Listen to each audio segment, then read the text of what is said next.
Mission 2027 की तैयारियों में जुटी समाजवादी पार्टी गांव-गांव पीडीए चौपाल लगा रही है। हमारे साथ बातचीत करने के लिए समाजवादी पार्टी के मोहनलालगंज से सांसद आर के चौधरी जी मौजूद हैं। सर, लगातार समाजवादी पार्टी पूरे प्रदेश भर में पीडीए चौपाल लगा रही है। आपने भी कई पीडीए चौपालों में शिरकत की है। किस तरह का संदेश लोगों को दे रहे हैं?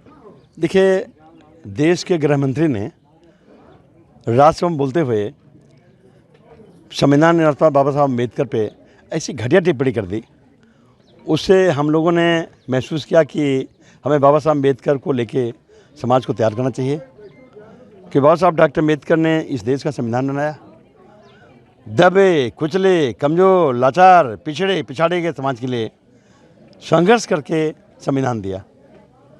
तो अब तो देश आज़ाद है, संविधान लागू है, लेकिन देश के गृह मंत्री ने जो घटिया बयान दिया बाबा साहब के प्रति, निश्चित तौर पर हमारा दावा है कि बीजेपी वाले बाबा साहब डॉक्टर अम्बेडकर के संविधान को अपना संविधान नहीं मानते, मनुस्मृति को ही अपना संविधान मानते हैं और इसलिए चिढ़ते हैं।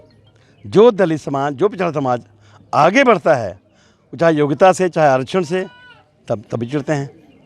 कभी मुख्यमंत्री बने थे माननीय राम नरेश यादव, तो नारा लगा था, राम नरेश वापस जाओ, वापस जाके भैंस रहो। माननीय अखिलेश यादव साफ सुथरा चेहरा, पढ़ाई लिखाई किया भारत में विदेश में, और तब भी हटने के बाद 5 कालिदास मार्ग कर गए आवास, 1 सीसी गंगाजल और 5 लीटर बेल्ट में गाय मूत्र मिला के धुल दिया, गौमूत्र। तो कहीं न कहीं भेदभाव तो है। हमारा सीधा मानना है कि बीजेपी वाले पुराने सिस्टम को फिर से लागू करना चाहते हैं। संविधान खतरे में है, भारत का लोकतंत्र खतरे में है, दलितों पिछड़ों का आरक्षण खतरे में है। इसलिए पीडीए चौपाल करके हमारी पार्टी पूरे प्रदेश में जगा रही है। जगो, आरक्षण बचाओ, अपना संविधान बचाओ, लोकतंत्र बचाओ। उसी सिलसिले में आज यहाँ भी हम लोग आए हैं। सर, कुंभ में आज माघ स्नान चल रहा है, सरकार व्यवस्थाओं को चाक चौबंद बता रही है। आप किस तरह से सरकार की इन व्यवस्थाओं को देख रहे हैं? एक सरकार तो बड़ी बड़ी बात करती है, वहाँ कोई व्यवस्था नहीं है। हज़ारों लोग मर गए और जेसीबी मशीन लगा के उनको हटाया वहाँ से और बाद में उनको गड्ढे में दबा दिया।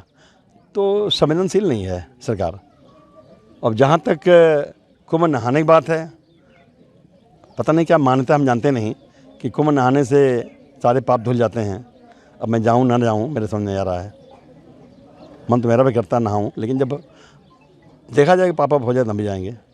राम जन्मभूमि के आंदोलन के बाद अब कृष्ण जन्मभूमि के आंदोलन की तैयारी चल रही है। आपको क्या लग रहा है, चुनावी मुद्दा है या फिर आस्था का? नहीं, आस्था तो कैसे किया जा रहा है। इस देश में भगवान तो पहले भी थे ना, आज 100 साल पहले, लेकिन उस ज़माने में इस देश के दलितों को, पिछड़ों को पढ़ने का अधिकार नहीं था। ये देश 4 वर्ण बड़ा है, ब्राह्मण, क्षत्रिय, वैश्य, शूद्र।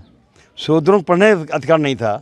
मैं बोल रहा था कि अर्जुन, भीम, नकुल, सहदेव जिससे पढ़ते थे, एकलव्य को नहीं पढ़ने दिया गया। बेचारा फिर भी काबिल हो गया, अंगूठा कटवा लिया गुरुजी ने।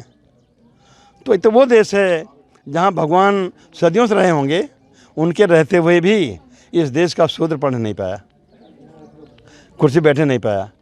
तो मुझे लगता है जिसको मानना हो माने, अच्छी बात है, आस्था का मामला है, लेकिन देश भगवानों से नहीं चलेगा। देश चलेगा संविधान से।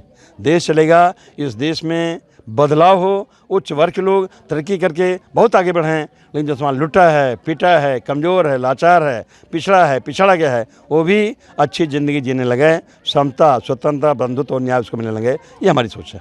सुप्रीम कोर्ट का एक फैसला है कि जो सरकारें मुफ्तखोरी की योजनाएं चला रही हैं वो कहीं ना कहीं बंद करें। सुप्रीम कोर्ट के इस फैसले को किस तरह से आप देख रहे हैं? अब सुप्रीम कोर्ट में मैं टिप्पणी नहीं कर पाऊँगा, क्योंकि कोर्ट है, डरता मैं भी हूँ, लेकिन कहीं न कहीं सोच तो पुरानी वाली है। तो मैं आदर करता हूँ कोर्ट का, लेकिन मुझे लगता है कि संविधान के दायरे में लेकर सोच होनी चाहिए। बहुत धन्यवाद। हमारे साथ बातचीत करने के लिए समाजवादी पार्टी के सांसद आर के चौधरी थे, जो लगातार पीडीए चौपालों में शिरकत कर रहे हैं। भारत समाचार से अभिषेक कुमार यादव।